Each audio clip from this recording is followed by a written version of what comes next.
I'm beating you with my mind. And I can still dominate, I think. Dane, you're a legend, bro.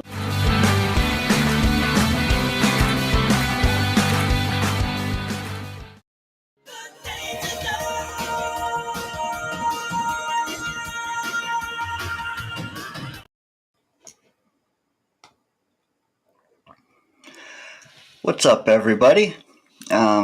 Good morning. You are tuned into a special edition of my channel here, The Danger Zone. Today, we are looking at what exactly, basically, it's a game review. We're gonna take a look at what exactly went wrong week one. In the future, it won't always be, what went wrong, but today it definitely is. I'm not normally a morning person, so bear with me here while I get everything set up. I'm also going to bring out my buddy Mike, the stat guy. He's going to help me tremendously with this. It should be the first of many more to come. The other day I did a recording of my watching of the game, clipped up some of my reactions. So if you haven't seen that, check it out. But yeah, it's a season now, so you're going to be seeing all different kind of things I'm putting out from the channel. So definitely hit the subscribe button, hit the like button. Bear with me because this is week one, not in mid-season form yet, but hey, that's why I got my buddy Mike here today. So I'm going to bring him out. Hold your applause till the end. You know, he's a hell of a guy, though. Love that guy. And he was kind enough to look at this all 22, man. Let's look at it together, obviously, but he's already seen it. I've seen as much as I could stomach, I think. And we'll show you exactly what it is we're talking about today. So, again, here comes Mike, the man, the myth, the legend himself. Dano, my man. How you doing, brother?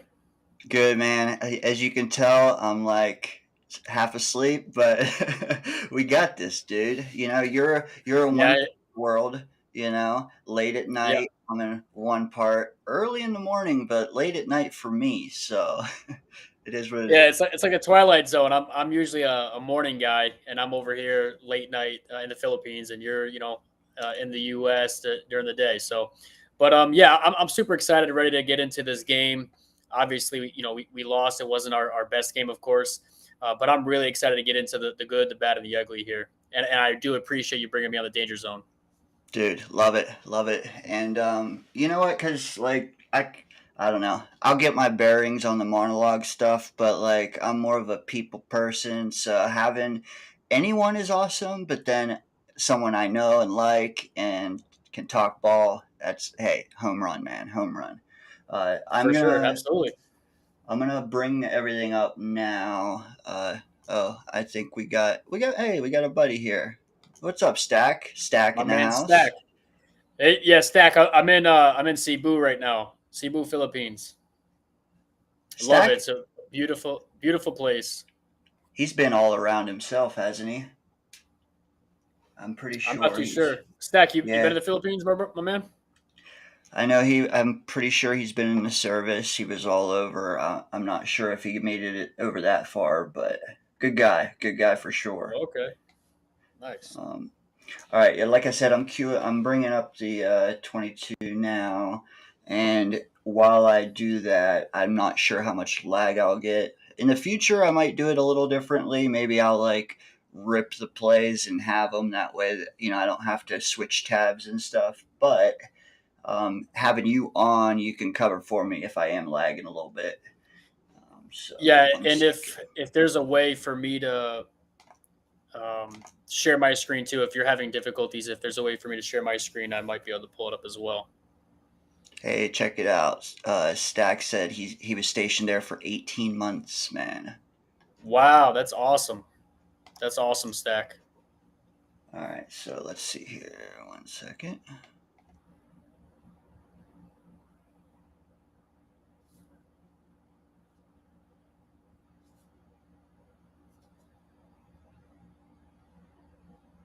Perfect. I see it.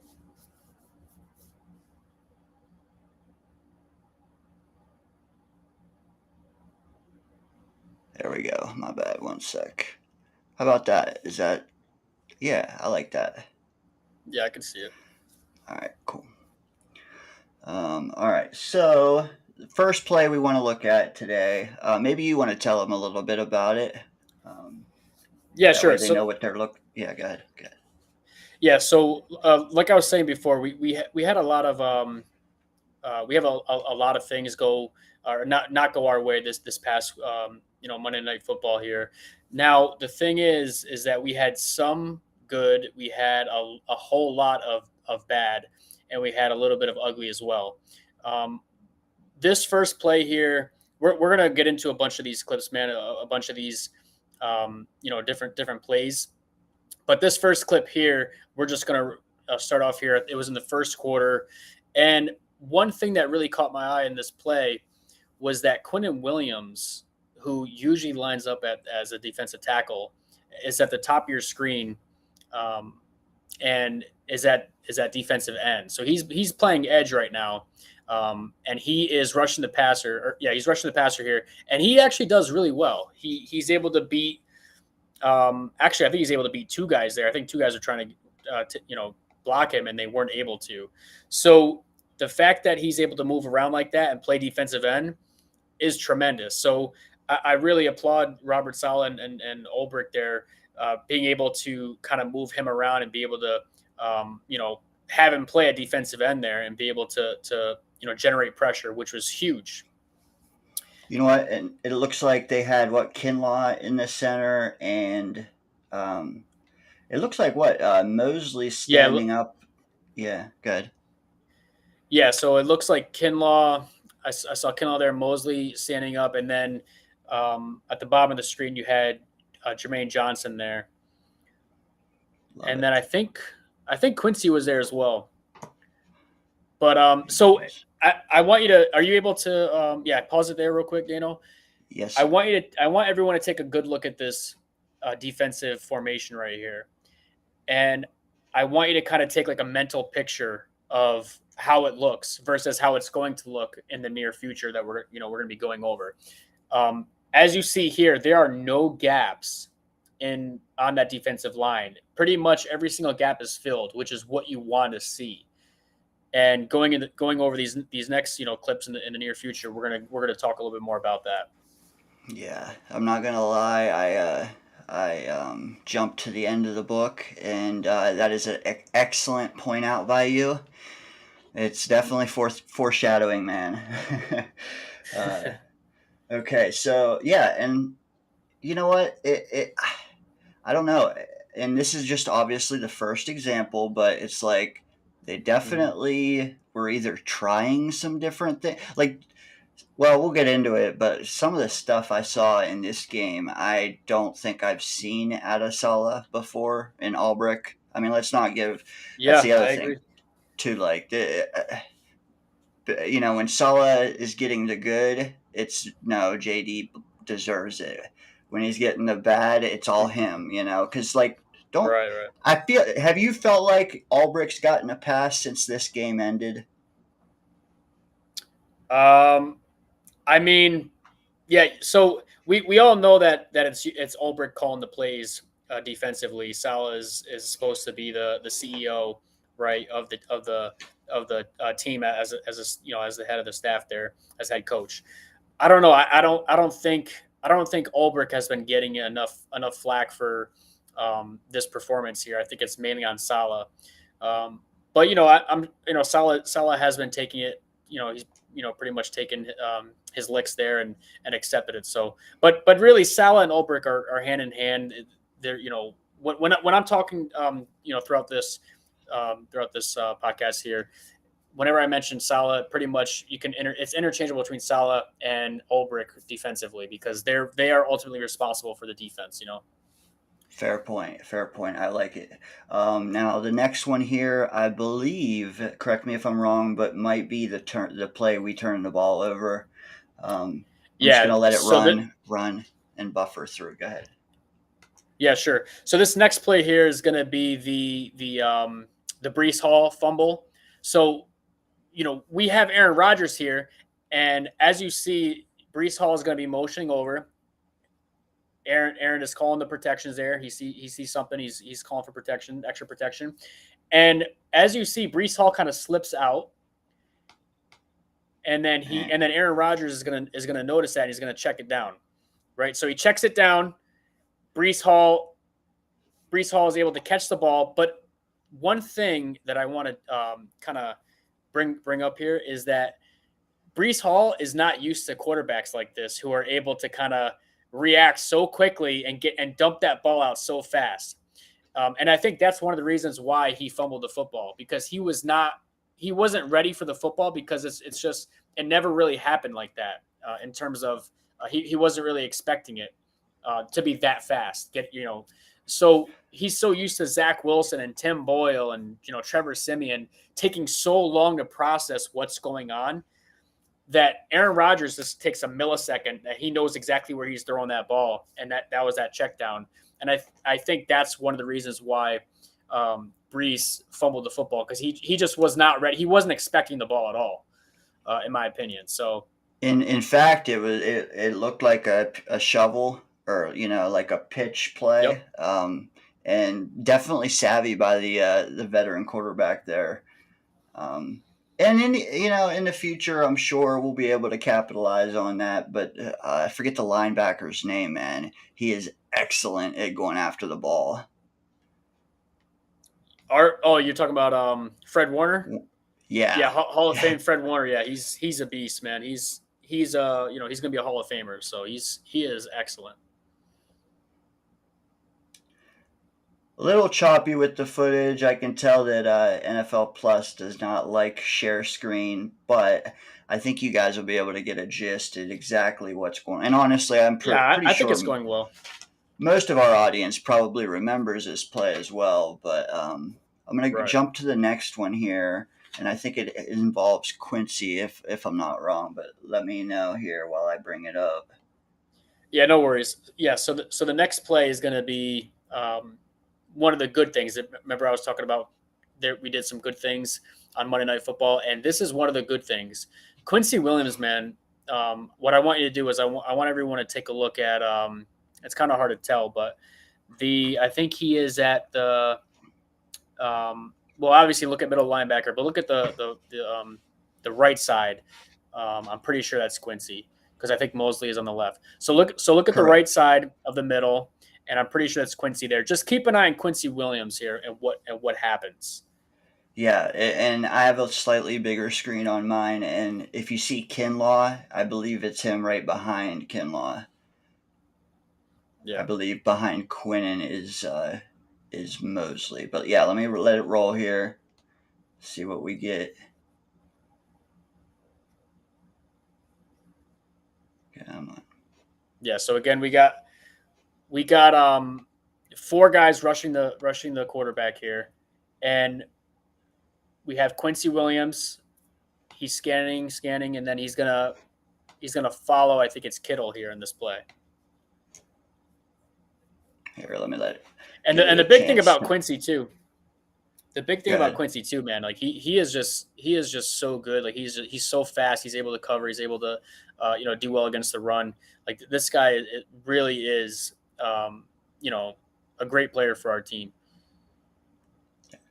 Yeah. So right there, right there, he was able to stop Kittle from catching the ball, and basically preventing them from getting a first down and potentially scoring, because this happened right after the Brees Hall fumble. So the 49ers were near the red zone there. Yeah, and Kittle, honestly, hell of a tight end, one that gives us a good look almost at what Kelsey would look like. Good to see Quincy on the deflection there. Yeah, Quincy Williams is just so really is just so good, man. Like he's so invaluable. I'm sorry, he's so valuable. All right, let's sorry, just adjusting a few things here. Let me know if that's a little better, Mike, with the screen allotment there. Yeah, it's way better. It's way better. Okay. All right. So yeah, here it is a little bit faster. They try the slant, to Kittle. Mm-hmm. and Quincy on the PBU. I like that. I'm gonna jump ahead to 8:12 we got here, so just bear with me a minute. Yep. Are you able to show your mouse as you're sharing the screen? Okay. Can you? Yeah. So Yeah. Okay. yeah, I can see it. So if we're like pointing out players, you'll be able to point them out. Hey, a few people wanted to welcome to the chat. We got Modine here. Definitely an early one, man. Hey, like I said, this is our first one of the year, so I'm having coffee myself. We're ironing out some of the kinks. But glad you guys could join us, man. Grab a coffee as well. It's not usually the beverage that I'm recommending, but it is during these episodes for sure. Okay, and yes, I can show my mouse. In the future, maybe I'll see if there's a way that I can give you control as well. That might help. Um, but for Yes. now, we're at 8:06 mark, and I believe we wanted to look a little bit at the O line, if I'm not mistaken. Yep. So it should just give it a chance to work itself out here. You know, I'll back it up a hair. Seems That's to fine. work a little better when it's been running, Yeah. So one of the things about one of the good things is that the offensive line was doing pretty well against the pass, on Monday Night Football, but the run wasn't doing so hot. And one guy who had a kind of hot and cold night was Joe Tippmann at center. He did some pretty good things in protection, but then he did some not so good things. So I think this is it here. Nope. This is, I believe it's the Maybe it's the next next. Maybe one, it's the but following play. Yeah, it's going to be the following. Yeah, it's the following play, I believe. If it buffers, it's fine. Let it. It's all right. yeah. Yeah. Oh, here we go. Okay, here's the next play. So watch Tippmann here at center. I think this is it.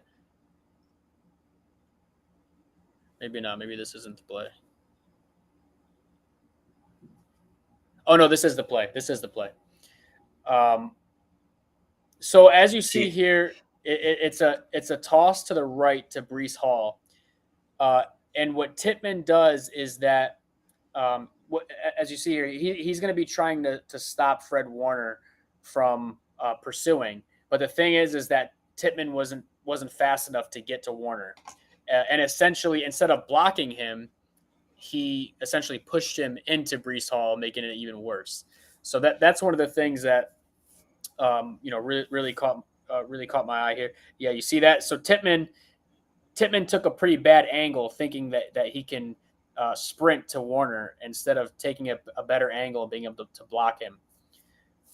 We should get a better angle here pretty soon, but yeah, it's just Tippmann was just not able to get that angle there.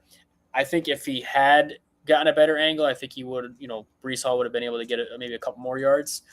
But that's just one of those things, man. Is that the run blocking was just not there on Monday. It just wasn't there. The run blocking didn't do their job. The offensive line really didn't do their job, and I think that's part of gelling as well. I think what was it, like 3 out of the 5 guys? Actually, 4 out of the 5 guys are either brand new to the offensive line or they were injured last year. So it's going to take a little bit of time to gel in the run game. In the pass game, they're already gelling really well. So maybe it's just going to be one of those things where it's just going to take a little bit of time for the run game to kind of catch up. Facts, and it is a bummer because I think most of us Jet fans, coming into this game, we're like, wow, finally, Zach's gone. We don't have to have the massively disappointing games anymore. And then boom, we get it right off the bat. So hopefully the guys, really take it in, because I think every single man on that. I mean, how many of them can say, "Hey, I did a great job in this game"? Yeah, exactly. And to kind of piggyback off that, Dano, is that Aaron Rodgers himself even said, like, he wouldn't be able to point fingers at the players that pretty much cost him the game. I'm paraphrasing, of course, because he only has 10 fingers and there's 21 players or more to blame. So, and that's leadership right there, because we haven't had a quarterback like that or a player like that talk in those words in probably forever. I've never heard a Jets quarterback talk like that, No. and have an accountability. All right, so you got the next play up here, Dano? Yeah, I believe they're bang, bang, bang plays. Yep. Okay, there we go. So, Yeah, so go ahead. I was just going to say, I think the good thing is about the ones you want to highlight is most of them are in a Yeah. row. So I'm just going to let it roll. Okay. Yeah, let it Maybe roll. All that'll right, help perfect. Yeah, so this next play is going to be, I think it's Rodgers' first completion to Garrett Wilson. This might be the run play here.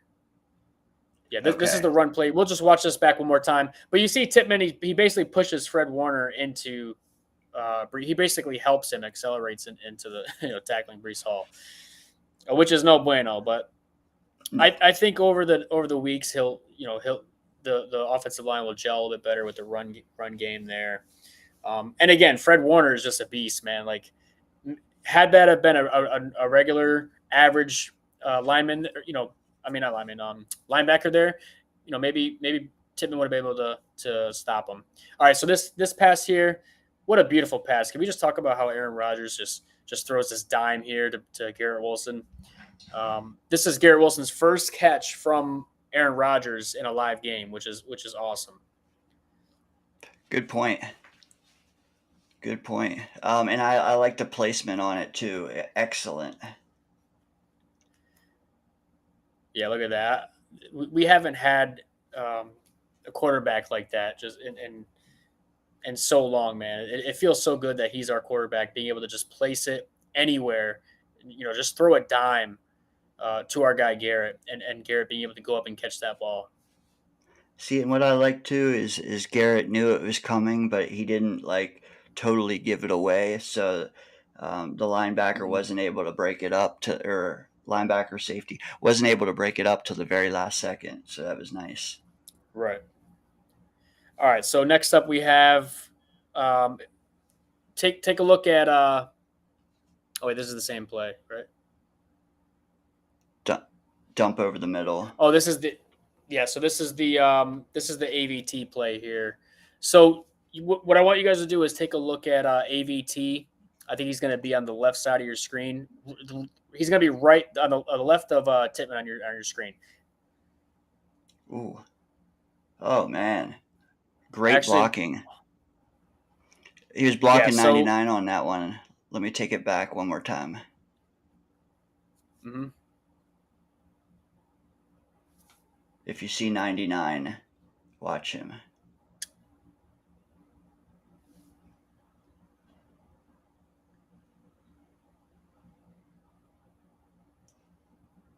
I think this is the one that you wanted to highlight for Rodgers having nothing but time. And if you key in on the 49ers defensive lineman 99, you'll see that AVT holds that block for like a good 3 seconds. Yeah, AVT did a fantastic job here on this rep. There was another rep of his that he didn't do so well. He was another one, man, that had some good and some bad plays there. But yeah, he definitely dominated on that rep there.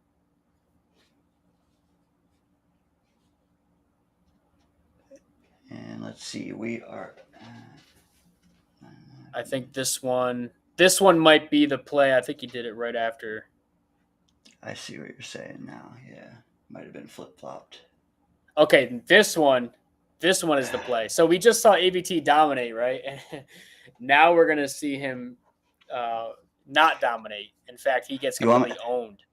You know what? I have a better version of this here. Give me 1 second. Yeah, no worries. All right, so as you see there, AVT just gets completely destroyed. So on the one play, he dominated, and then the very next play, it's like he just gets destroyed. He over pursues that block there, and then he just gets demolished. And then Breece Hall has nowhere to go essentially, and really can't do anything. He's not able to have anything to work with there. So he just that run just gets stuffed. Yeah, and I did a video last night about us bringing in McGovern, which you know what? Let's give it a beat. What do you think about the McGovern sign? I And then B, I just wanted to show this because it really highlighted the rust and mm, the up and down play that you already kind of alluded to. Yeah. So first and foremost, I'm a pretty big supporter of Connor McGovern. I think he did really well for us. I think he's an excellent depth piece. He was our starter last year. He was going to be our starting center last year for Aaron Rodgers. Obviously, Aaron Rodgers got hurt, of course, but Rodgers preferred him over the rookie Tippmann. So us having McGovern is huge because just in case, let's say God forbid Tippmann were to go down, he can step right in and we know that he can play center at a maybe not a high level, but he can play center at a serviceable level, which is just fine. And by the way, I'm willing to bet he can go in and play guard as well if need be. Like if there was a player that goes down at guard, let's say AVT were to go down or something, God forbid, or Simpson, I'm confident that McGovern can go in there and play at a serviceable level. What do you think about this? Like framing it this way too, because I thought about this. He might not raise our ceiling as far as depth goes, but I think he raises our floor. Um, and Yeah, obviously, for sure. That's a great way of putting it. Yeah, and we don't know like how good Newman's camp was per se and Schweitzer, but just based off last year, like we did have quite a low floor, if you ask me. If one of our yeah, starters went down, you know. for sure. I'm going to be honest. I would take McGovern over Newman and Schweitzer any day of the week. To be honest with you, I like McGovern. I might be a homer for him, but I really do like McGovern. I think he's a quality backup. You know, on that offensive line. You know what, and just a great guy to have on the sidelines as well. And I think For I'm in the sure. same boat, a little bit on the higher than consensus, you could say. But like I said, man, raise that floor. It cannot hurt. But anyways, back to where we were here. I believe we're at 9:35, if that helps. And I'm gonna get it Yeah, I going think we got to here. 10. I think we got to go to 10:13. 10:13. All right. Mm-hmm. Yeah. And just for your reference, I will rip these next time. So like I'll be able to do a screen record and then upload the files. That should help us a lot with the Yeah, lagginess and no, stuff. But yeah, no worries. Yeah, so this next play here um, really is a thing of beauty. It's one of those plays that just kind of like um, makes you really be happy that we have uh, Aaron Rodgers throwing that football. Um, I mean, it's not like the sexiest play ever, but it's definitely a good thing to see here. And I think this is it right here. This next play. So we got Brees Hall in the backfield here. We got Garrett Wilson to the right, and then we have Gibson motioning over. So it's just a little dump off here to Brees Hall, and you know Brees Hall is going to be able to take this thing 15, 20 yards ish. And look at that excellent blocking there. I think that's Lazard actually um, blocking up on top there, and I think Conklin as well. And the only one that was able to touch Brees Hall was Fred Warner, who was a complete disruptor the entire night. So if Fred Warner wasn't on that field, I believe that Brees Hall would have been able to score that touchdown right there. So this play was just a thing of beauty. Aaron Rodgers was able to just kind of dump it off real quick. He recognized the defensive coverage there and was able to dump it off to Brees Hall, and Brees Hall was able to put in the work and have a great game there. And if it weren't for Fred Warner, like I said, he probably would have scored there or very close to it.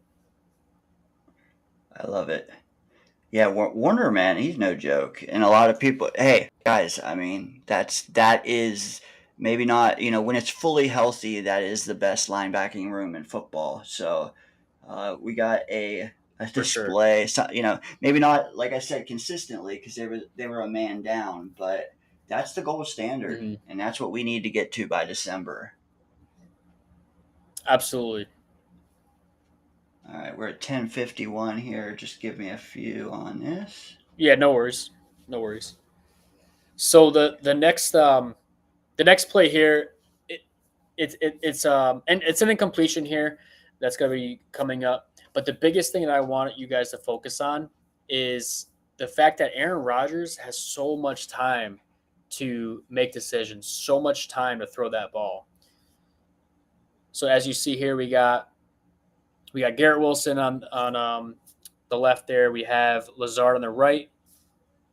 Ooh, Look at this time. Look at this pocket that Rodgers has. No I one just is even paused it close to right him. there. Look at no one is near Aaron Rodgers. 5 yards of Aaron Rodgers. That is a thing of beauty. That is wonderful to see. And as the clip goes on, you're going to be able to see that he has a bad pass here, but he has a little that extra time, and I guess he's just kind of rushing it there toward the end. I think he recognizes that internal clock is going on, and he doesn't know what to do with all that time, so he just is not able to throw an accurate pass here. So as you see, he's stepping up, and he's throwing off platform here, which Aaron Rodgers does quite a bit. So it's not like he can't throw an off platform throw. But I think he just rushed it a little bit too much here on this pass, and it kind of missed Lazard. But I mean, the coverage was good anyway in terms of the 49ers. So Lazard wasn't even really that open. So I'm actually kind of glad that it was a little bit inaccurate, because if it was more accurate, possibly the defender there could have jumped in front of it. So, but it truly is great, man, to be able to see that offensive line just give so much time for Aaron Rodgers. It's a great thing to see. A great thing to see.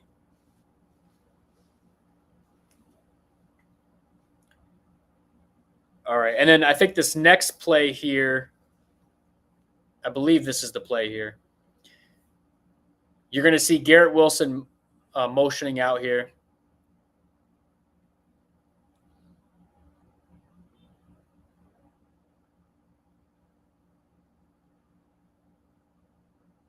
Yeah, look at that pocket, man. Like no one is getting to Rodgers. Look at Tyron Smith. Just clearing the way. Oh, Dano, I can't hear you. Thank you, sir. 10:50 or 11:57 coming up on the next play. The lag does kind of help on the dropbacks, because you can actually see the blocks developing and holding. Mm-hmm. And the holding is key, because that's something that just we have not seen in the past consistently. Oh, Yeah, is that sure. a Braylon Allen sighting? Yep. All right, so this next play here, we have I want to pay attention to Garrett Wilson here at the bottom of the screen. He's motioning. He's motioning to the left, toward the left. And it's going to be a quick little dump off to Garrett. And Garrett's going to take this ball almost to the goal line, essentially. But the problem here is that I think, even though I love Garrett Wilson, of course, I think we were using the wrong player on that play.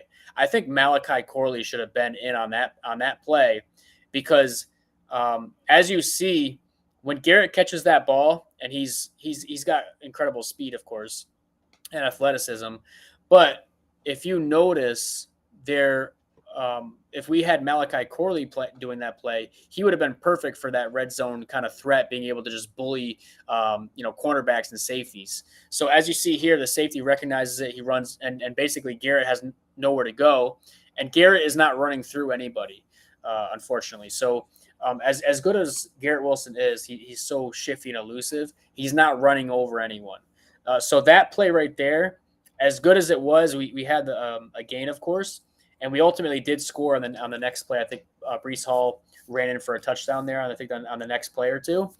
But Malachi Corley should have been the one to catch that ball. And as you see right there, Malachi Corley would have been able to essentially run over the one safety there, because Garrett Wilson had to stop, and then once when he was trying to be shifty, there were quite a few 49ers being able to kind of hone in on him. So I think that if it were Malachi Corley, he would have been able to just kind of stick his foot in the ground and just kind of beeline it to the goal line and hopefully run over the one guy.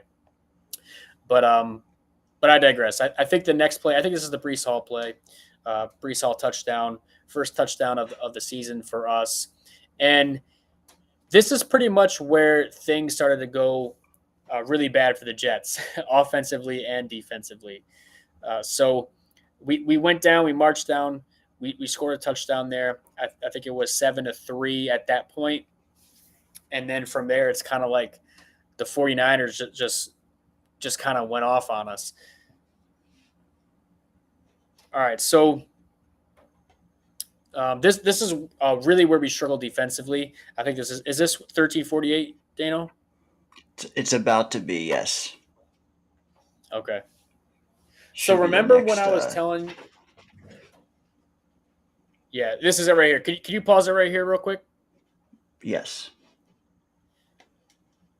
All right. So what I want everyone to kind of notice here is that, remember how I was talking about in the beginning of the game where we essentially, that defensive line was essentially evenly spread out, and then even the linebackers were kind of on the ball.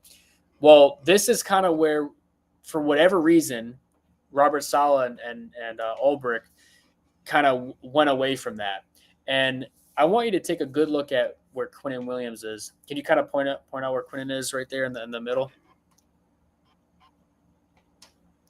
There you go. So take a good long look at where Quinnen Williams is and tack McKinley to his right. I think that's McKinley. And you see that huge gap in between Quinnen Williams and McKinley. That is just pretty much begging the opposing team to run the ball on you. Now, and I also want you to take a look at how many players are on that offensive line there for the 49ers. You have 1, 2, 3, 4, 5, 6, 7. You essentially have 7 blockers versus really 3, because McKinley's going to take a little bit to get to that line because he's so far out wide. So you have 7 blockers against 3.5 defensive linemen here, which is insane to me. So let's go ahead. Let's roll the clip there, Dano, and kind of see what happens. But we're already not looking. We're in a disadvantage, like you mentioned already. Yep. So there we go. It's looks like it's going to be a toss to the left here. Look at that gap, man. Like between Quinnen Williams and McKinley, it's just disgusting how big that gap is. And look, we basically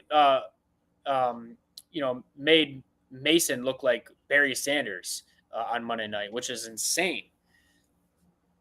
So look, they're inviting them to run the ball. They're basically begging them, hey, run the ball to this side, and that's exactly what they do.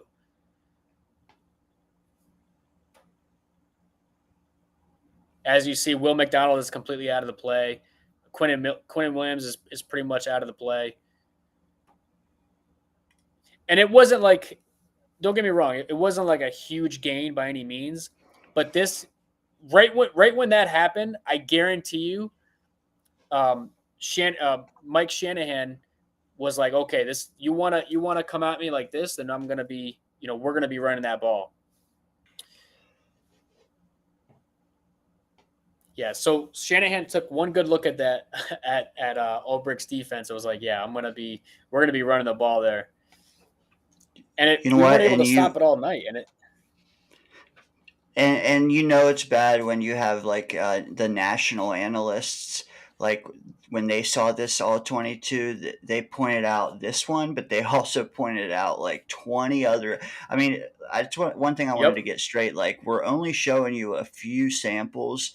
There are many more. Right.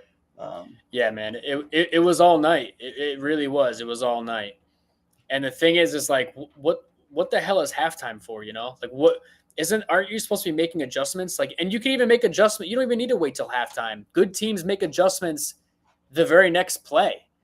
So the fact that you're not able to make adjustments the following play or the following drive or after halftime is just bananas to me. It just does not make any sense whatsoever.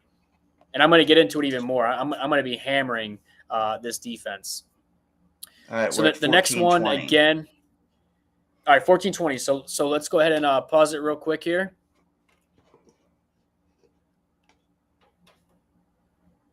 Okay, so basically the same thing is happening again. You have let's go ahead and count the hats, the helmets on that offensive line. To me, I mean, I'm obviously not a defensive coordinator in the NFL, but if you're lining up like that on the offense, you're probably running the football. You have one on the 49ers side. You have 1, 2, 3, 4. Wait, so you have 1, 2, 3, 4, 5, 6. You have 6 linemen essentially, and then you also have a wide receiver there on the left side on the bottom of the screen, and then I think there's a tight end there as well. And for us, like, look at that gap between again McKinley and Williams. That the gap is massive. So I don't understand why that gap is so big. And I'm not even sure if they're running it to the left here. It doesn't really matter because it doesn't matter. It doesn't matter if they're running left or to the right. The gap is just too freaking big. You cannot have a gap that big, especially when Salah and Ulbricht's defense is reactionary. It's not. It doesn't take. It's not aggressive enough, right? It's reactionary. It basically goes off of what the offense is giving you, right? And this defensive line and linebacking core, the scheme that the Rob Saleh and Jeff Ulbricht scheme is meant to not be attacking the offensive line. It's meant to react to them, which is basically what was our downfall all Monday night. And you're going to be able to see it here. Those linebackers are just going to sit there and do nothing as the freaking offensive linemen come and attack them. Just to get to the chat real quick, Rich, seeing this kind of pisses me off. Yeah, you know what? Mike, he said it best, man. That whole rate here just far too big. And the only way I could justify it is if are you sending the linebackers and Ashton? Are you sending all 3 of them guys? Because that's about the only way you even the scales. And Dano, not to mention, man, during the first couple of drives, defensive drives, we had Jamie Sherwood out there as that third linebacker. And here it's like we have Ashton Davis as a third linebacker. Why? Why do we have Ashton Davis out there essentially playing linebacker? No, get Jamie Sherwood back in there. So you're going to see it here. Or take, you know what? I would be fine if they brought Chuck Clark up and put Ashton back. Yeah, that sounds good too. I mean, either way, but Ashton Davis, I mean, don't get me wrong. I like Ashton Davis. I think he's come on really well. But the problem is you have to use your players properly. You cannot use your players improperly. You have to use them, tailor your scheme to your players. You don't tailor your players to your scheme, right? And I think that's just one of the big things that this coaching staff is just not understanding for some reason. As good as we've been on defense, it's like they're not allowing Sauce Gardner to follow the number 1 receiver, even still, which is ridiculous. And it's like they're just so prideful in their scheme, and it's like the scheme is good most of the time, but you got to be able to adjust. Well, am I wrong in thinking like that we did a lot more wide 9 than we did the year before? Did I just not notice it as much, or was it maybe not as wide? Like what's his face is here at the bottom, like that. to me, it seems like he's far wider than Will McDonald is up there. I mean, he is. So, I'll like, I'll tell you what, man. I have never seen a Jets defensive lineman line up this wide with that much of a gap. Unless there's not the issue is not him lining up so wide. The issue is lining up so wide, and the linebackers are still so freaking far off the ball. You cannot be 5 yards off the ball, 7 yards off the ball with that big of a gap. You have to be creeping up. You have to be near the line of scrimmage there. I'm not going to lie. I could drive a Dodge Ram in that gap. Yeah, man, it's pretty bad. Yeah. And again, I don't know if this is the play that I don't know which way they're running here, but even still, let's roll the clip and see what happens. But I want you to take a look at the linebackers here. Take a good look at what the linebackers do. Look at the middle of the field here. I want you to watch. See, all of the red, all the 49ers red linemen are moving as soon as that ball gets snapped. What are the linebackers doing? So we could watch it again here. Take a good look at the linebackers. What are they doing as all that sea of red is just coming forward? Watch what they do. They're just sitting there and waiting and waiting and waiting. You cannot do that against this rushing attack. You cannot sit there and wait for them to come to you. You have to go after them. And that's the thing. Point. Because it's too late. Because if you're, let's say you're a 240-pound linebacker, and you're going to sit there and wait for a 320-pound lineman to come and block you, you're not going to win.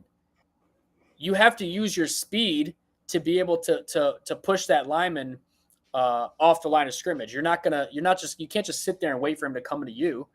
You're going to get destroyed. Which is, I think, let's look at look at this. Look at this run, man. He got out to the second level because our linebackers. Not because they're bad linebackers, not because they're not good players. They're excellent players. It's just that they're not the schema in that play was not properly utilized. The linebackers should have been closer to the line of scrimmage there, because as you see here from this angle, watch all the offensive linemen just start running towards the linebackers. Watch them all just start running towards them, and the linebackers are just going to be sitting there waiting for him. You could be a hell of a linebacker too, but it doesn't matter if the lineman is running full blast and you're flat-footed. No. Yep. And that's exactly what happened. All right, I'm going to jump on to this next one. All right, so the next one here, is this this is the Sauce Gardner one. So what I want you guys to do is I want you to take a look at the top of the screen here. You can let it keep rolling, Daniel. Okay, the top of the screen is going to be Sauce Gardner on Brandon Ayuk, right? And it's a little bit blurry here, but Brandon Ayuk, he essentially catches the ball at first, but then Sauce Gardner is so elite, so good, that he's able to knock that ball out before Ayuk can take even a couple of steps. So as you see here, Purdy throws the ball to Ayuk. And then Sauce Gardner just has a very, his football IQ is tremendous, man. Like, he is so good. As you see there, look at that. He just knocks it out. And that's the thing that really pissed me off about this game, man, is like, why was he not following Ayuk the entire time? Why was he not asked to and I know Ayuk didn't have like this monster game because he didn't need to have a monster game because the 49ers were able to run against us at will. But the thing is like, I thought that Sauce was going to be following the number one receiver, and he wasn't asked to do that, which is insane to me. Hell, even if he was following Debo, it would have been fine too. You know what worries me about that too? There's going to be teams that are more top heavy at the receiver position, to where, like, Miami. Stop today. How are you guarding Miami in December? And practice all season for that moment, because Tyreek, I mean, I don't know. I think if you give him holes like this, though, I'm a little worried. Yeah, for sure. You have to double. You have to double Tyreek. Like, there's no like even with Sauce. I don't know. Maybe you're probably still gonna have to double cover him. But the whole Sauce Gardner not following the number one receiver is just not. I don't like it at all. He needs to be following the number one receiver. All right. So the next one here, this right here is actually. I want you guys to take a good look at this. This has to be the ugliest defensive formation I have ever seen in my life. Look at how ugly this defensive formation is. You have, first of all, there's only two guys with their hands in their dirt, and that's Quinnen Williams there, and it's hard to see there, but I think it might be McKinley maybe, but you have essentially one receiver on the bottom of the screen there. Dan, are you able to make it a little bit bigger or no? Okay, that's a little better. You have one receiver on the bottom of the screen. Yeah, go ahead. Okay, so I see Sauce at the bottom. Next to him is Jermaine, but he's standing up. Yeah. Next to him is a player ending in 4. So I don't know if it's Kinlaw or if it's Sherwood, but they have their hand in the dirt. So you got your first. Then that might be Kinlaw.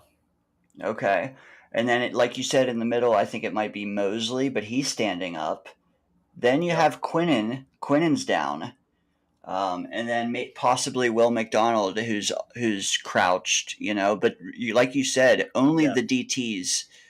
Well, yeah, okay. Kinlaw and Quinnen are down, so only the DTs have their hands in the dirt. Yeah, and it's like you have freaking Jermaine Johnson, like pretty much essentially holding Sauce Gardner's hand. Yeah. Which is nuts. You have I want to say that's Kittle there at the bottom of the screen. I'm pretty sure that's Kittle. You have Sauce Gardner and Kittle, which is fine. If you want to put Sauce Gardner and Kittle for a play, whatever. But why don't you put him on an island? Why do you have Sauce Gardner there and Quincy Williams behind him, and I think that's Chuck Clark behind him? Why do you need 3 players to guard Kittle and possibly the linebacker, or I'm sorry, the running back behind the left tackle there? Why do you need three players to cover 2 guys? And they're not even the guys that you need to be worried about there. So then you have trips to the right. I'm pretty sure you have Ayuk there. You have I'm pretty sure you have Debo, and I think you have Jennings there. And it's like you got 3 guys over there, 3-on-3 on that side, and then you have 3 versus 1 or 2 on the bottom of the screen there. And the freaking pass rushing it just looks terrible. It looks so bad. You know what? If you think about it too, if you're looking from Purdy's point of view, we are in the shape of a pyramid. It's very peculiar.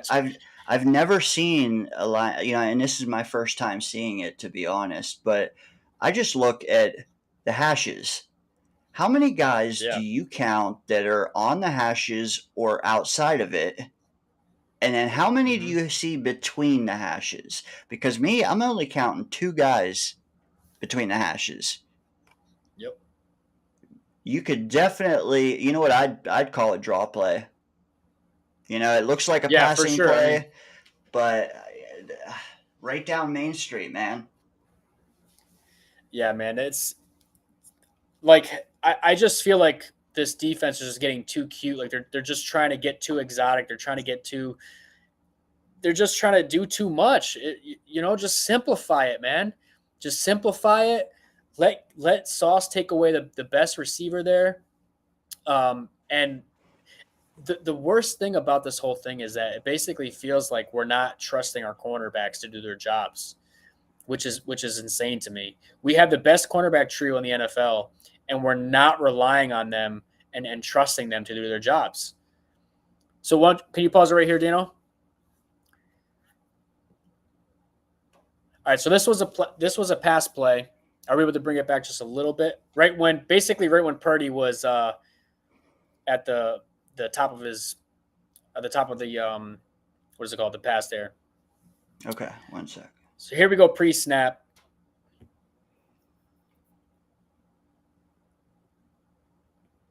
Right there. All right, so let's take a look at what happened here, right? So remember, can you make the screen a little bit bigger, Dano? So as you see at the bottom of the screen, you have Sauce Gardner basically just dominating the freak out of Kittle right there, which is good. So it looks like Quincy Williams bailed as well as Chuck Clark. They both bailed and allowed Sauce Gardner to kind of take Kittle out of the game, which is good. That's a good thing. But the thing is that as of right now, like what is Quincy Williams? What is his assignment right now? Is he's just gonna be waiting for the running back to come out there? I think I see Mason there in the middle. He's kind of eyeing Mason, which is good. But where is the pass rush, man? There is no pass rush at all. There is zero pass rush. Everybody is just getting dominated at the line. It's insane. Like Purdy has so much time to throw that ball. Granted, no one's open right now, but it's like the pass rush needs to be there. The pass rush has to be there. And I think the defensive scheme there was just doing way too much. They just need to simplify it, man. We have the players to do it.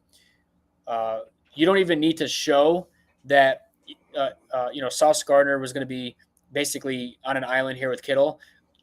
Why don't you just show that? Why do you have to disguise it like Sauce is going to be able to, cover him, and then you're going to have Chuck Clark run away and Quincy Williams run away? Why do you even have to disguise that? Just let it. Everybody knows that Sauce Gardner is going to be able to lock him down.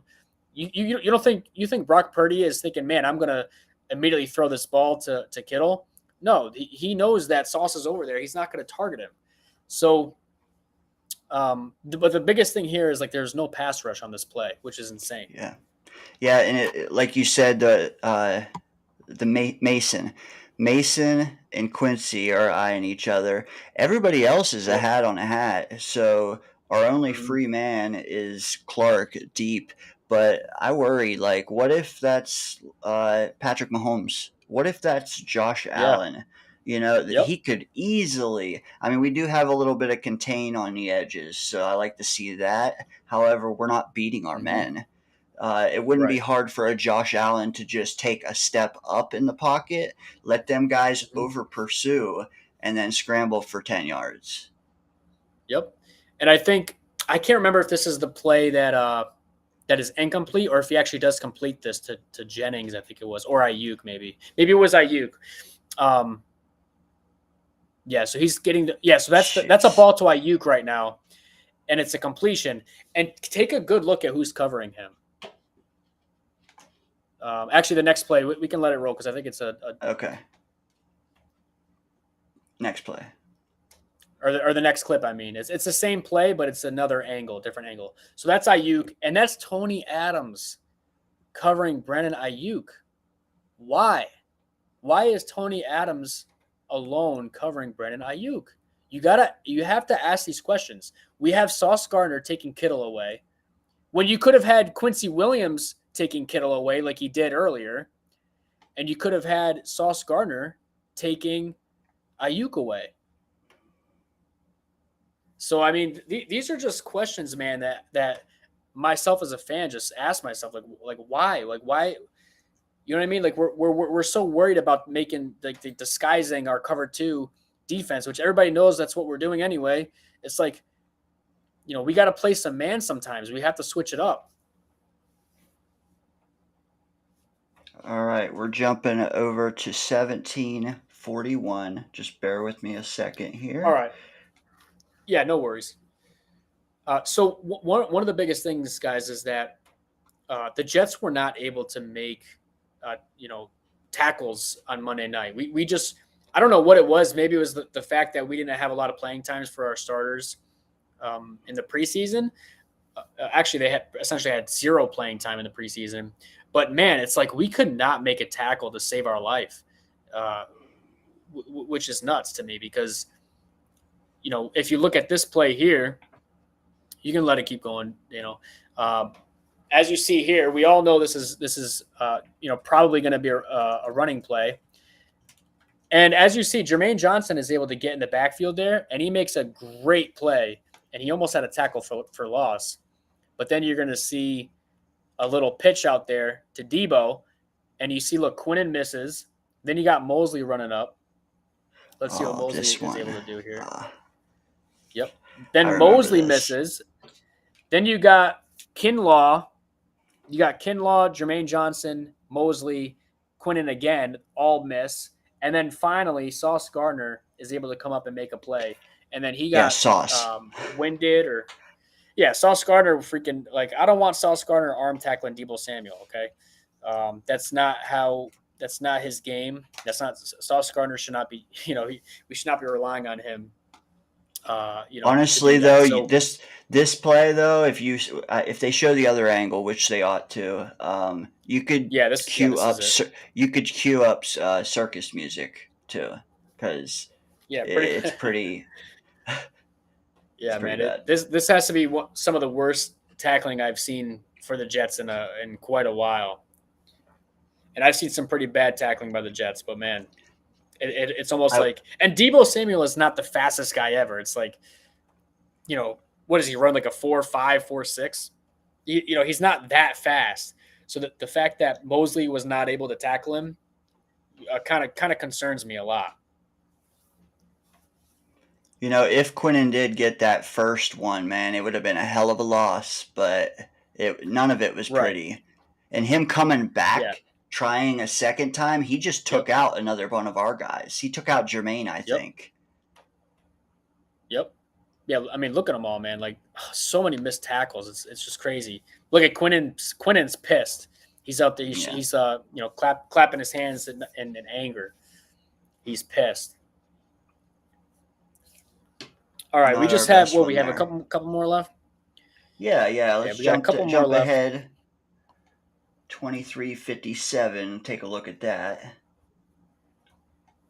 Yep. If you want to explain what we're about to see while I do this.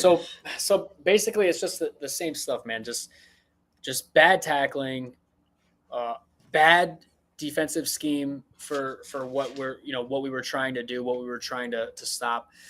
I mean, it's almost like they didn't care. It's almost like Robert Saleh and Ulbrich just did not care and just kind of like airmailed it and was like, you know what, screw it. We're gonna lose this game anyway, so we might as well not make any adjustments. Which is the wrong thing. It's like if you're not able to stop the run, that is the easiest thing to fix in the NFL, to adjust to. It's hard to adjust to certain passing schemes and whatnot. It is so easy to adjust to stopping the run because all you have to do is stack the box, and they didn't do it. Look at even right now as you're seeing, what the hell are the Jets doing? Why do you have so many linebackers and your safeties 5 or 7 yards off that ball? Look how many offensive linemen the 49ers have here. That is unacceptable. That's a sea of red. Yeah, it's a wall, a sea of red. It's a wall of red, man. It's crazy to me why it is, and our this linebackers is the second, are so far away. This is the second quarter too, and that's when that's honestly when we lost the game, if you ask me. The second quarter. Yeah. Yep. Yeah, I mean we scored that touchdown and then right after that it's like, they were able to pretty much do whatever they wanted to us. All right, I'm going to let it go here. But look at this, man. And watch the linebackers, what they do. You're going to see them. They're just going to sit there and wait.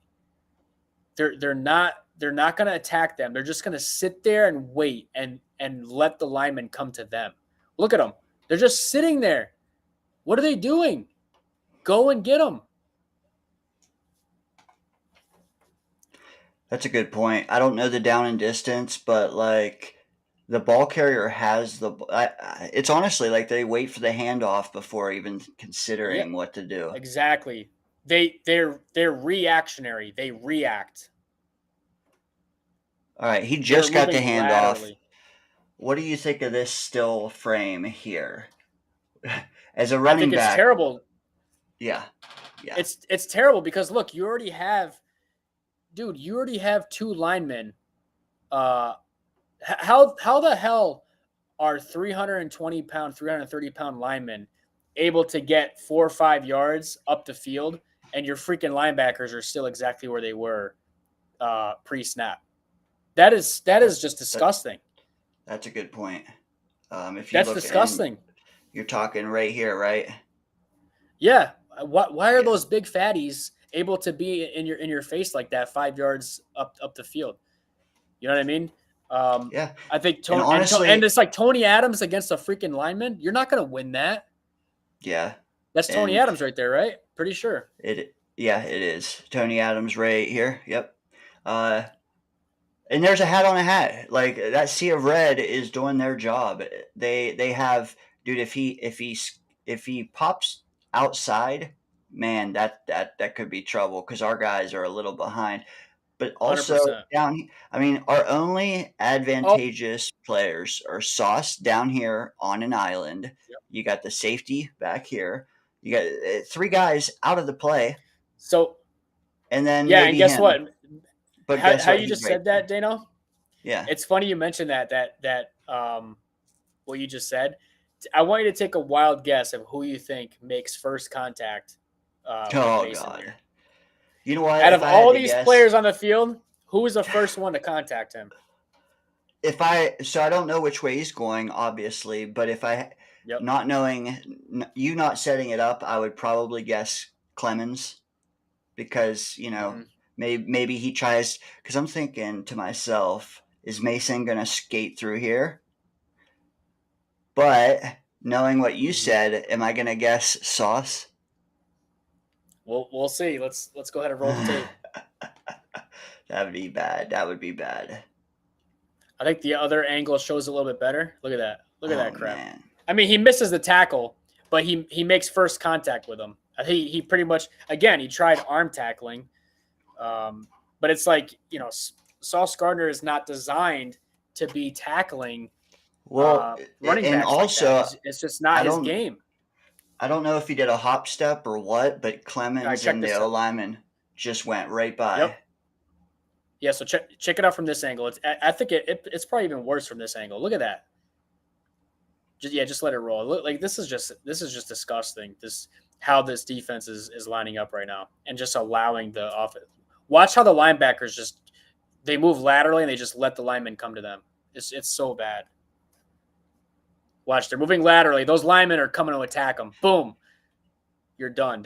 And then Gardner misses a Oh tackle. Look shit! at all those missed tackles Yeah, there. all those arm tackles. It's just You know why you try an arm tackle, right? It's because you're out of yep, position. You're already beat. Your feet are not yep, where they should be. yep. Hell, there's a shoe laying It's there. I think not a towel, but yeah, still, man. like, If we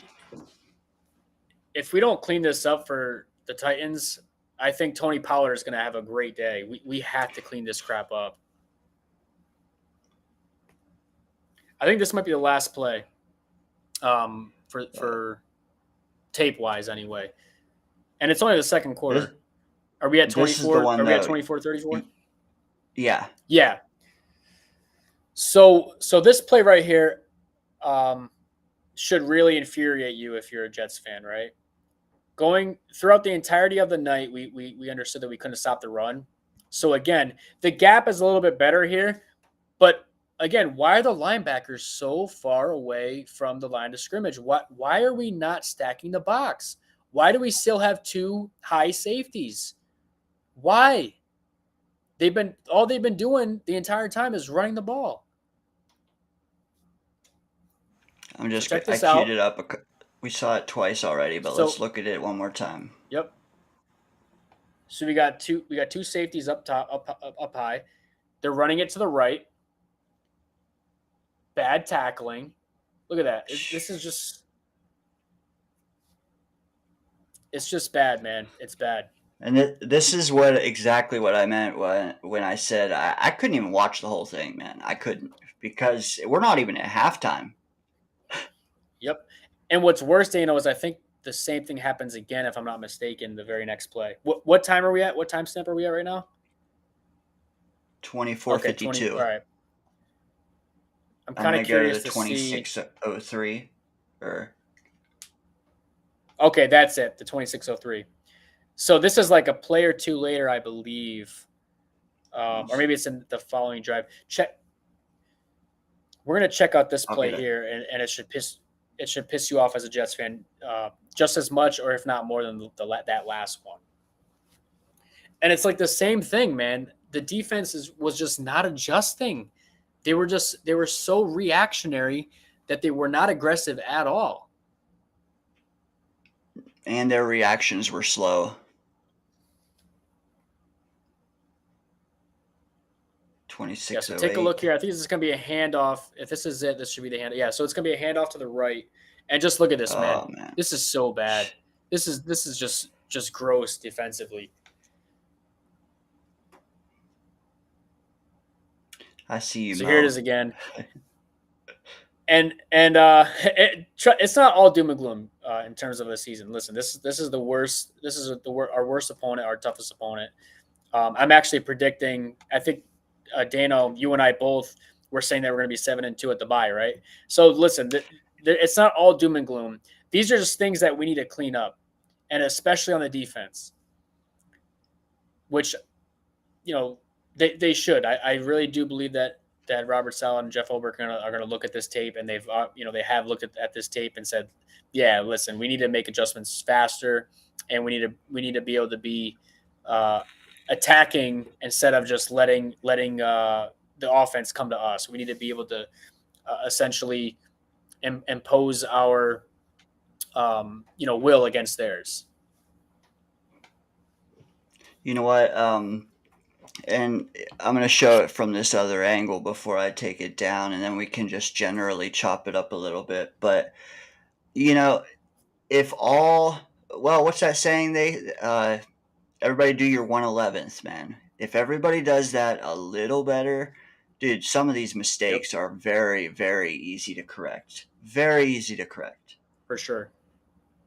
The biggest thing for me, man, is that for the most part, aside from like the missed tackles and stuff, obviously missed tackling is bad, but a lot of it, man, is just, I feel like it was just coaching, because the adjustments just weren't there. We had, for the most part, we all know we have elite talent on the defense. We have elite talent on both sides of the ball, but the defense, it seems like we had the right players. They were just playing they were in the wrong spots is all. And they weren't being aggressive enough, which they should have. And listen, we know that, nobody, I mean, I didn't even know who Mason was before this game, to be honest with you. I had no idea who he was. I thought that Brock Purdy was going to have to throw the ball 50 times today, which should have been the game plan, of course, in which it was. But we should have adjusted. We should have been able to adjust to the run game, because we were not able to stop a nosebleed, and it was just like that the entirety of the night. And I'm just so glad this game was over when it was over, and we can look forward to getting some much needed wins here. I think you're going to be doing the pregame show or the what is it called, the show on Friday or tomorrow. But yeah, yes. Man, I'm super excited what we're going to be able to do going forward here. I'm really glad that this game was over, but we have a lot of fixes. And they can be small fixes, but there's quite a few of them, especially on defense and the offensive line run game. But other than that, I'm pretty excited for what we're about to do this year. Let me ask you. I don't know how long I have you. Do you have 10 minutes? Yeah, sure, no problem. Okay. Yeah, I just wanted to ask. So, have you looked at all at the Titans Bears? I don't know if you even just watched maybe just the highlights, or what have you seen out of that so far? Anything? So far, what I've seen is that the Titans' offensive line isn't the greatest, which is good. I mean, listen, everybody knows that there's going to be a huge difference between the Tennessee Titans and the Super Bowl playing 49ers, right? So there's going to be a major difference with that. The thing is that I think Levis is going to be using his legs Purdy wasn't really able to use his legs, of course, because that's just not his game. I think Levis is going to use more of his legs. He's not as good as Purdy, not even close with his arm. But one thing for sure is that the Jets tend to not do so well against running quarterbacks. And then Tony Pollard and I think the other guy, Spears, those are two pretty good running backs there. So Yeah. if I'll tell you what, Dano, if I see in the first quarter what we've seen this entire game against the 49ers of our defense, just those disgusting looking gaps and the linebackers not being aggressive and they're just waiting for that offensive line to come to them. This could be a rough day. I'm pretty sure, I'm pretty confident we're gonna get the win here, but we really need to clean that up on the defense there. And well, that's the thing Aaron, too. Well, go ahead. No, go ahead. Well, I was just gonna say, honestly, I'd like to just save you, like from the predictions, because we don't know what Jets team we're gonna see. Yeah. We're all basing it on our talent, but if that talent, like you said, plays like we just saw, I think the University of Toledo could beat us. So, I do. While I do believe we can do it, it's just based on talent, and honestly, based on do we get the defense we had last year? Do we even get? Dude, I'll take 75% of the defense that we saw last year. Then we can talk. Mm-hmm. I did look at the Titans Bears. Now I just watched the condensed replay, and that's like snap to whistle back to back to back. So it's like a 30-minute video. And I watched past halftime into the third quarter. Titans came out. They look good. And it was 17-0. They look good. And that was 4 minutes left in the second quarter. They were up 17-0. They never scored again. That second half, they scored 0. They gave up 24. But the thing is about that 24 is the Bears blocked a punt, and they scored a touchdown off of it. Okay, Brant Boyer, can you give us a spark if we need it? Because that would be awesome. They also did, I think, a pick six or a fumble recovery for a touchdown. Fluke plays. But what I'm saying is, if we go into this game, we don't get any takeaways at all. If our tackling is poor and we're out of position on, dude, you're right. Pollard will eat. And going into this game, like I've been talking about it for weeks, the Titans worried me. They worried me because of Bill Callahan and the fact that they drafted John Michael Schmidt, I believe, Skoronski. Regardless, they went O-line. Peter Skoronski, yeah. Thank you. However, in that condensed replay, I saw him getting beat a few times. So there's ways to exploit them. Can we capitalize?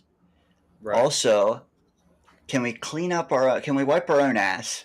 Can we wipe our own ass? Like, but you're right, dude. Levis, you got to get to Levis. He is not good. He's not good.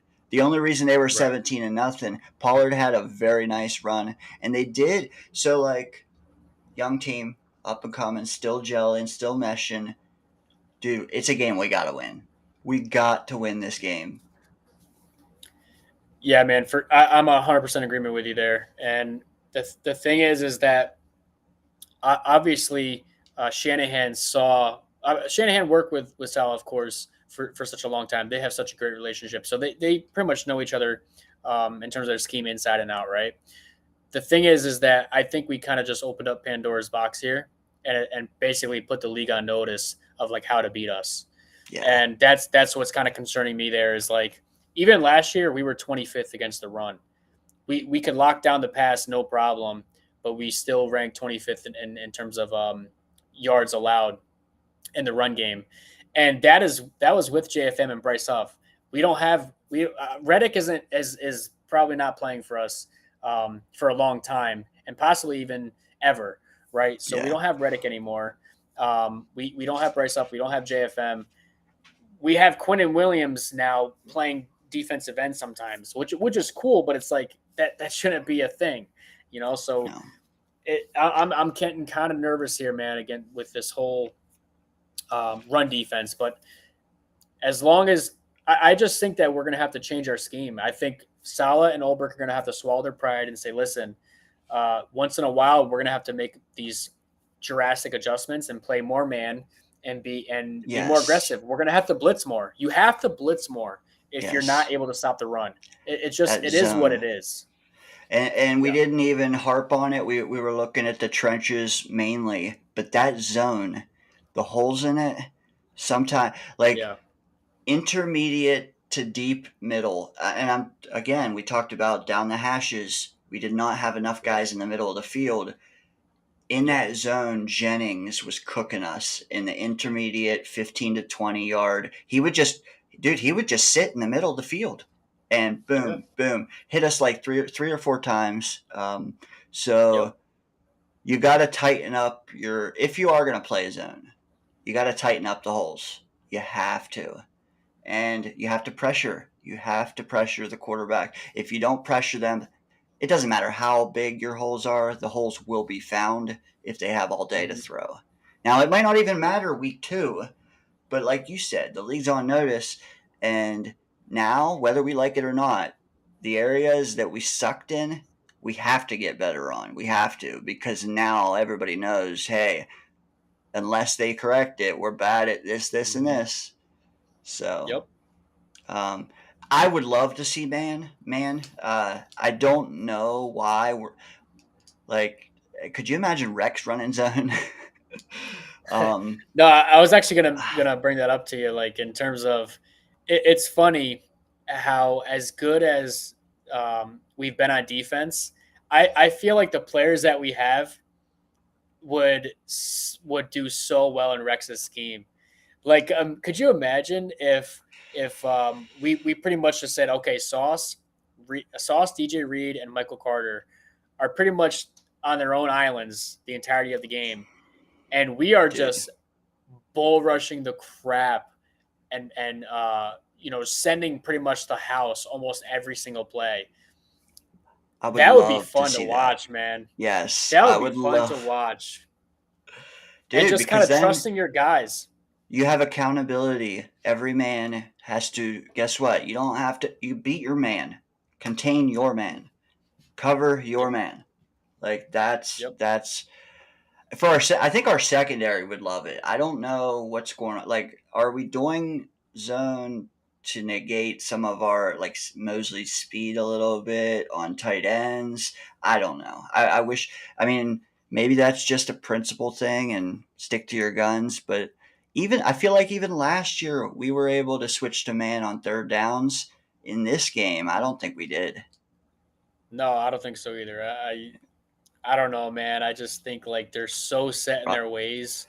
You can't rough tell them outing. anything. Like you have the best cornerback.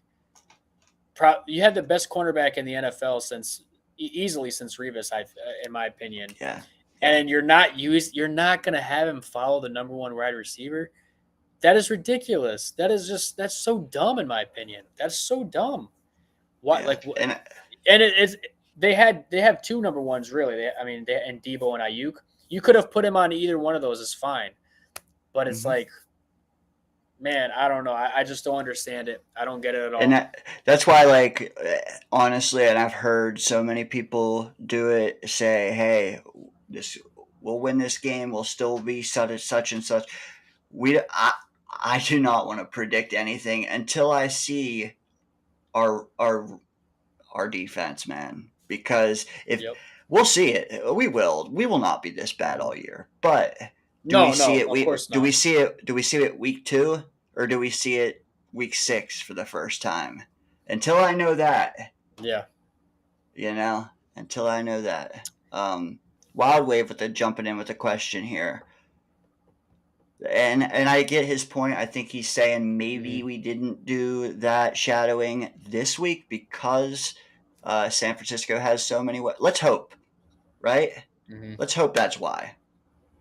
But Yeah. Look, um, in terms of obviously in today's NFL, when we say number one receiver, number two receiver, a lot of teams like for example the 49ers, right? Debo and they have Ayuk, and one would argue, okay, Debo's the number one versus Ayuk the number one. Well, if you look at in terms of their stats, Ayuk is essentially the number one wide receiver, and Debo, although he can be a number one wide receiver, he's used all over the place. So, and I even said like if we want to put him on Debo, that's fine, but the best teams in the NFL have two essentially number one wide receivers, like the 49ers, the Dolphins, right? So just basically put him on their best guy or who we think their best guy is, and leave it at that. That's it. Now, I wanted to ask you, Daniel, real quick before we go. Yeah. One thing is that obviously this whole entire segment here was kind of like an overreaction in my opinion, kind of like an overreaction kind of segment there of what was happening in terms of our offensive and defensive woes there. But the thing that I've been hearing so much about was, we basically got destroyed because we were playing a Super Bowl team, right? Well, Yeah. this entire summer we've been talking about us being a Super Bowl team. Yeah. So if we're a Super Bowl team, you cannot say, "Oh, we got destroyed because we were playing a Super Bowl team." Well, I thought we were a Super Bowl team. Yeah. So you have to look at least competitive. And when we were when that game, that is not a Super Bowl caliber team. That is not an elite defense, in my opinion, what we displayed there. So we got work to do, man, and I think we can get it done. But we have a lot of work to do throughout the entirety of the season there. But what I don't want to do is I don't want to beat up on a bunch of lowly teams and all of a sudden we think we're a Super Bowl team again. Because even Garrett Wilson said, like, we have a long way to go. Like Yes. Maybe it's a good thing that we kind of got our butts kicked and kind of realized, okay, that's the standard. We need to hit that standard, and we know we can hit that standard, but we are not there yet. Facts. It does seem like there's some people filing in. I think I'm going to stick around and just do like a Q&A. But real quick, can you tell me before I let you go, what maybe just give me like 60 seconds, 90 seconds on the positive. Like, what did you see in this game? Yeah. Let's go out on a good note and tell me what you liked. Yeah, so let's kind of flip the script here and go over the positive things. Listen, we have one of the best quarterbacks to ever step foot on a football field, right? And he plays for our team, and that's Aaron Rodgers. I am so excited, and the biggest thing that pissed me off was that I think this was the game that Aaron Rodgers had the least amount of playing time from pretty much start to finish until he got out for protecting him and letting Tyrod Taylor finish the game out. This was like the least amount of possession. The time of possession was so bad, man. It was just terrible. Think about it, man. Like we wanted to see Aaron Rodgers for so long, for 2 years essentially. This is the second season, and it's like he didn't get that much playing time. But the positive turn on that is that he's still our quarterback. He's going to be our quarterback this Sunday, which is really exciting. And he got hit. Play. He got hit. So we got the the rust off a little bit, and it's like he wasn't even really rusty at all. He was phenomenal. He did so good, man. Yep.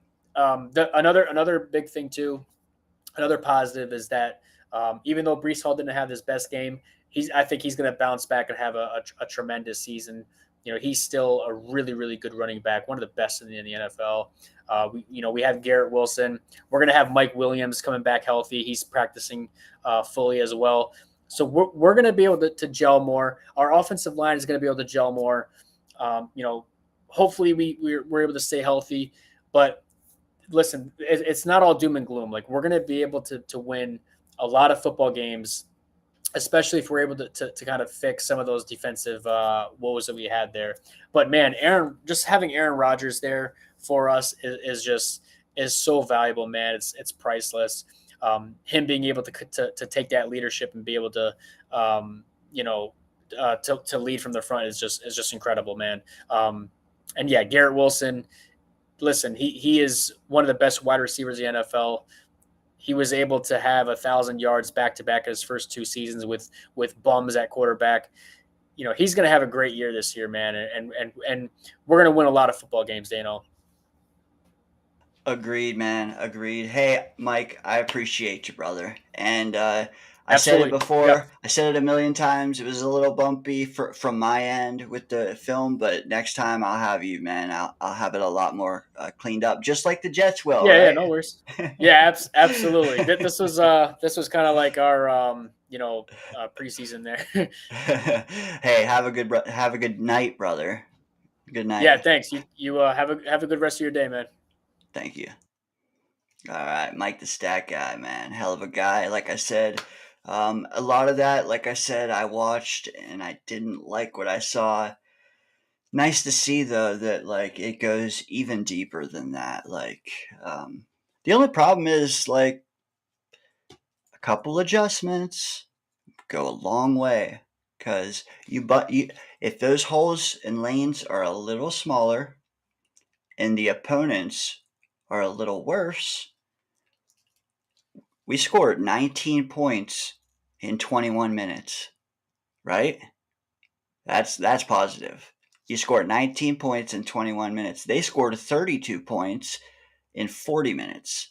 So, advantage Jets there. We just got to be able to control, get more time. I mean, Mike just said it. He said that is the least amount of game clock that Aaron Rodgers has ever had in a game. I bet you Aaron Rodgers has first halves where he held the ball longer than he did in 3.5 quarters on Monday night, which is crazy. That's crazy to think about. But I guarantee you, 21 minutes out of 30, he's done. Oh, yeah. Dude's played for 20 years. He's probably done it dozens and dozens of times, to be honest. But I see my people in the chat, man. Glad to have you. Glad to have a morning stream. If you have any final Q&A stuff, let me know. But yeah, glad to have a morning stream because I had to prove that I'm not a vampire, you know. But and I mentioned it also that I started watching a little bit of the Titans game from last week, and I expected them to be carried by their offensive line. They weren't. Not in my opinion. I mean, they were at times, like, a lot like, here, let me show you. Where's it at?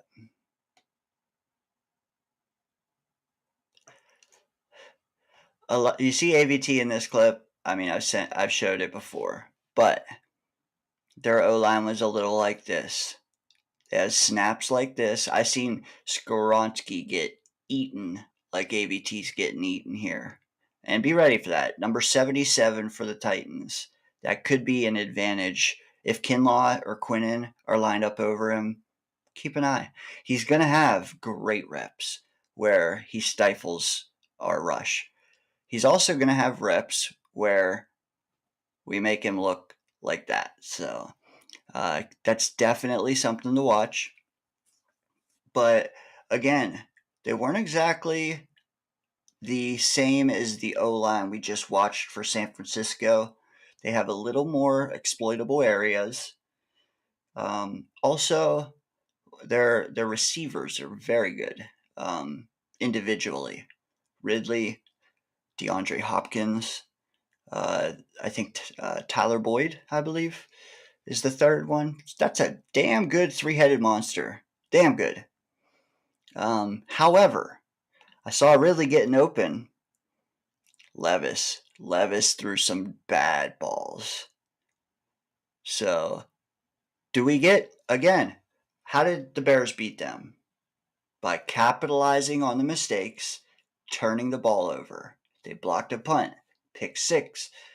Can we do that? Because if we can, dude, if we get a sauce pick six, or if we get Will McDonald hopping over the center and blocking the punt, you cannot tell me that a play like that, of that magnitude, won't totally, like, get our blood pumping, because I think it would. Assuming that, at least from the personnel side of things, from the scheme side of things, it would be very easy for me to just rip the coaching staff apart. I mean, what we can do, we shouldn't. We should not rip them apart on a season-wide scale.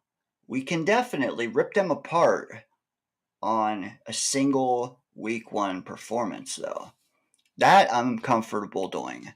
But I said it to Mike. I don't want to predict anything until I see not even our best, because I don't want to predict things based on the Jets' best either. I want to see our whatever you like, our base effectiveness. And we did not get that in week 1. We did not. What I will say is, what is it? Ridley, Boyd, Hopkins, Garrett, Williams, Lazard. Both have good tandems. So I do feel comfortable that if we're ever in it like a true shootout, we'll be able to hang. We will. Again, 19 points in 21 minutes. Very good. Imagine if we didn't have 1 or 2 of those 3-and-outs in the first half. Or imagine if Jermaine doesn't have a illegal hands to the face on 3rd and 8. And, we definitely botched a few opportunities to get the ball back and to get some of those San Francisco drives ending a little bit sooner than they were. So just a couple things, man.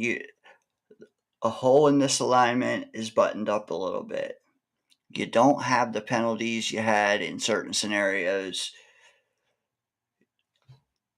Button these up, and it'll all file into a massive improvement, because just very bad look. Again, it looked like a regular season team versus a preseason team. A lot of people want to think that that's the Jets. That is us. We're going to have that kind of year. We're going to go 9-8 or worse. It's not, man. It's not. You'll see. There's no way you have this much talent and you perform like that. There's no way. So the key is how fast can you snap out of it, because you have 3 games in 10 days. 3-11, whatever you want to say.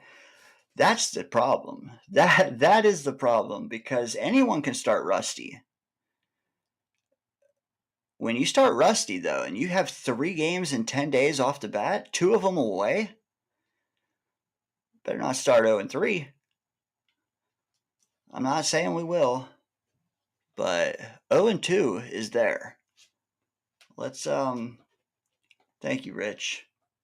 Let's knock that rust off. But again, also what I fear is that some guys on that defense could go into this game thinking that they are single-handedly gonna right the ship. Don't. Just do your 1/11th. Saleh, he's all about his slogans, man. Brees, they all say it. Do your 1/11th. Do it this Sunday. It's a 1 o'clock game. You're buried in 7 other games. The world is not watching this time. Rich, my man. See what you guys are saying in here. Yeah, Stack. It's called Rusty. Yeah. Wild Wave, he says, I give it around week 5 or 6. You know what? Let me look at this thing real fast. Now that you guys got me online, I'm not in a massive hurry. I think Jake's done streaming. There's kind of a little pocket here. While I have you, I'm going to bring up the schedule.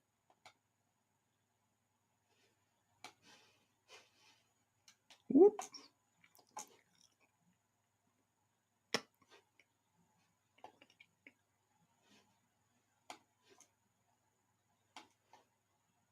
There we go. All right. I'm kind of glad too. On Monday night, the guys flew back right immediately following the game. That kind of helps when you got Monday night into a Sunday game. But we flew out west with no game beforehand. Basically, I mean, you might as well say we went into week 1 with a bye week, right? Because we did. And we still look like shit. Can we break down the film this week, button up things? And it's not even just the buttoning up of everything we did bad. Can we also do what we did well again? Can we repeat the stuff we did well again? Because Tennessee they watched this film. They know what we did bad. They know we're focused on cleaning up our bad. We also got to maintain our good. And we did see some good out there. I also think we got to establish the running game. We have to. Can we see some Braylon Allen, please? Please? Because honestly, I was expecting him to get a dozen carries last week. He might have been lucky to get a dozen snaps. So you get him going, you get Brees going, a little, as Bobby would say, some thunder and lightning. I think that really, well, it gives the defense time off the field. B, they can correct some things, But also, C, you keep the offense of the Tennessee Titans off the field. You keep their O-line off the field. They're out of sync. They never get Pollard going. And then, guess what? They're down 10-0, and you force Will Levis to beat us. That's what you want to get to. Before halftime, I want to see the Jets have the lead. Will Levis is not going to bring them back. You just got to get the lead. And you got to play the Jet brand of football. Alan, welcome, brother. Hope you're doing well. You know what? We could talk about Kittle and crap, but I'm over it, man. He didn't kill us, but guess what? He probably didn't kill us because he didn't need to kill us. He didn't. Dude, Jennings just sat in our Swiss cheese zone anytime he wanted. Infuriating, man. But yeah, while I have this up, are our legs under us? Short week. Got to fly to Nashville. Coming off of a flight from 2 time zones away or whatever. Can we be invigorated for that game? And then also turn around and play a Thursday night football in our own building. It's a big, but if we do that, come on. If we can get to 2-1, guess what? You might as well say we have a bye week. Because look, we get 10 days off. Get to September 20th at 2-1. I will feel so much better. Because those 10 days will be instrumental. See, and that's the thing. A lot of people want to harp on our Thursday night games. Every time you get a Thursday night game, you're going to play 3-11. That's how the math works, okay? Every time you have a Thursday night game after week 2, you're going to play 3-11 because you're going to play Sunday, Thursday. It's just how it is. But if you can do that, especially against the weaker teams, what it does is it gives you 10 days off after that game. And you can really right some of the problems. But don't get there at 1-2. Get there at 2-1. Telling you. I'm one of the few that don't like the schedule after the bye. I've seen all offseason, I've seen people chart, the Seahawks, well, not the Seahawks, but the Jags, the Rams, Miami at home, those are all wins for them. I don't think that there's a layup after the bye, except I do think that the Seahawks are, because it's in our building and we're coming off of our bye. But the way we play after buys, man. Regardless, I'm just saying December 8th and on are 5 tough games. Don't start 1 and 2. Please. Well, it starts on Sunday, doesn't it? We gotta do enough to win. We don't have to fix all the problems on Sunday. We have to fix enough, though. We got 2 bad quarterbacks in a row. Doesn't take a whole lot to beat them, but like I enjoy saying, our hardest opponent this year. I don't have it. Our hardest opponent this year, though, is in the mirror, because it is. And we could have been playing University of Toledo on Monday Night Football. I think we lose that game playing like that. Get out of our own way. Mike, the stat guy, chiming in. If we lose to the Titans, the world will panic. Yeah, they will. If we lose to the Pats, the world will panic. It's put up or shut up time. It is. I mean, Aaron's talked about it too. He said, he has had years where he started out like 13-0 and coasted to the playoffs. And he's had years where they struggled getting it going, and then they won 6 or 7 in December, November, December, to get in. Like, you want to time your peak right.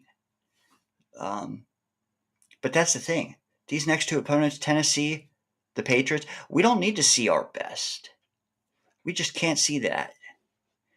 Agreed, though, the world will panic. I don't think that they care about the world, to be honest. I think they and again, they weren't talking Super Bowl as much as they have in the past this year. But that doesn't negate your point. Like, we at least considered us a Super Bowl caliber contender. Like, be respectful when you're playing teams like that. And that was bad, man. That was bad. Jets might start 0-5. You know what? They might. If they do, though, this team isn't mathematically eliminated until it's mathematically eliminated. And with most of our divisional games coming down the stretch, I wouldn't want to start 0-5, but I also think once this team clicks, they are going to really click. And you know what? Great point, Modine. Is it because your name's Mo and he's Timo that you wanted to shout him out? Thomas Morstead was phenomenal. He had 3 punts totaling 160 yards. One of them was a 60-yard bomb. So he had a 60 and then 2 more that totaled 100. Very good. And I joked the other night, I said he might have had the best performance out of everybody. Great to see that he's in mid-season form already. It is.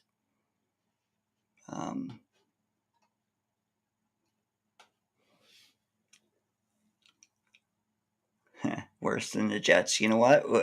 We deserve it right now. We're getting a lot of flack because we signed a lot of checks in the offseason for this week 1 performance. But we haven't even shown what we're capable of yet. We've shown what we're not. We've shown our ass. Let's show our face, The punter does indeed rock. I think the kicker will too, even though he's had some bumps and bruises in the preseason.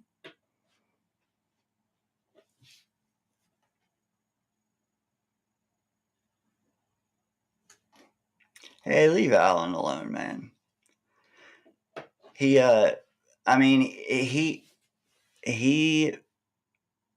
feels what he feels. I mean, I would rather have. There are so many parrots out there, so many, and he's not one of them. So I would rather be surrounded by people that have opinions of their own than just there's so many people that have the same take, or someone makes a good take and then the next day you hear 12 other people say it again, and then the next day there's 36 people saying it, and then the next day there's 150, and it's like, come on, man. I'm not, use your own mind. Watch the tape for what? $7 a month. You get NFL Plus, and you can see the all 22, the Madden camera angle. That's where you can really get a sense of what's going on. If you only watch the tape they show on Sunday, can you really evaluate what was going on? You can evaluate what the ball carrier did, but that's all they track is the ball carrier. I mean, there's so many times on Sunday you can't even see the safeties on your screen, so you have no idea. I really urge you pay the $7 because after the game's over, you get a 30-minute version of the game where you can see every play in 30 minutes, both sides of the ball. Bam, bam, bam. And then on Tuesdays, you get the all 22, the bird's eye view, basically. And watch that once through. It's like an hour and 10 minutes. Do it. Because if we have the season that we expect to have, you're going to want to know what is going on all over the field. You're going to want to know why Aaron is checking out of a play. You saw him do it. He changed things at the line, and then he hits Garrett every time. Or he hits, what I will say is every time he's making adjustments last second, every time it goes to Garrett, we convert it. But, have another trick in your bag. Send it to Mike Williams, please, as well. Keep them guessing. But with the all 22, you'll be able to see why he is getting out of a certain look. $7, well worth it. Anyways, I'm rambling. Appreciate you guys. Appreciate you chopping it up. Even if you don't like what I'm saying, chopping it up in the chat, going back and forth. I appreciate you for that. Gives me a chance to get a little better as a creator, which I appreciate. This is actually the time I wanted to launch my channel, was like August, going into the regular season, but we started early. Got a lot of experience already. Only more. It's a journey. So I appreciate you hanging out. Maybe I'll do another one of these afternoon streams. Maybe I'll do them weekly with Mike. I'll have to talk to him. That would be cool. Oh, good. One Jets Pod. He's popping in. That gives me a perfect opportunity, guys. Randy from One Jets Pod will be coming on my. And again, if you're new here, every Friday night we have a live stream. And what I've been trying to do now that the season's here is bring a new voice on every Friday from 9 to 10.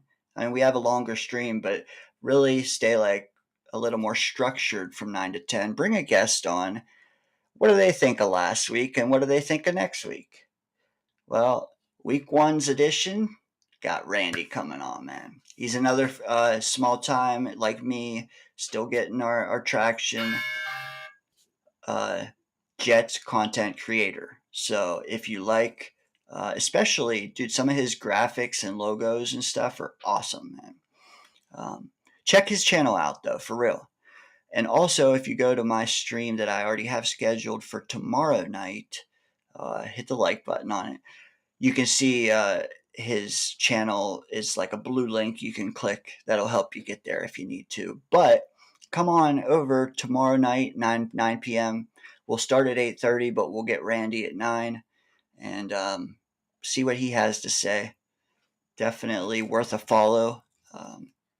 And, all of us smaller time guys, dude, pour our heart and soul into this thing, man. So anytime you can smack a subscribe, smack a like for free, please.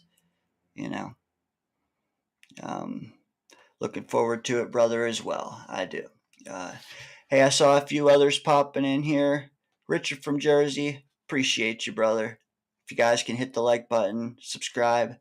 I won't saturate your feed like some channels will. Like, I swear there's some I subscribe to that hit you like 2 or 3 times a day. For me, it's like twice a week, maybe. So I'll just work myself in there very, very casually, I promise. But anyways, smash the like button. Yes, I'm on East Coast time. Thank you. 9 to 10 p.m. Eastern. And usually a little later on in the night, we'll open the call-in lines. So if you want to sound off, I'd look for that at like 11 p.m. Eastern.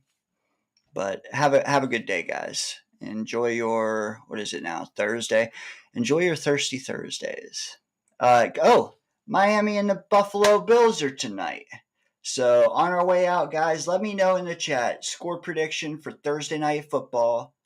I believe it's in Miami. It's going to be a hot, humid night. Probably a track meet.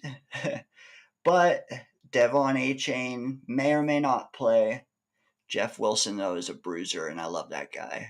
Footnote. But yeah, score prediction for Thursday night football. And I don't know who I want to win yet, so let me know what you think. Have a good night. Ooh, where's it at?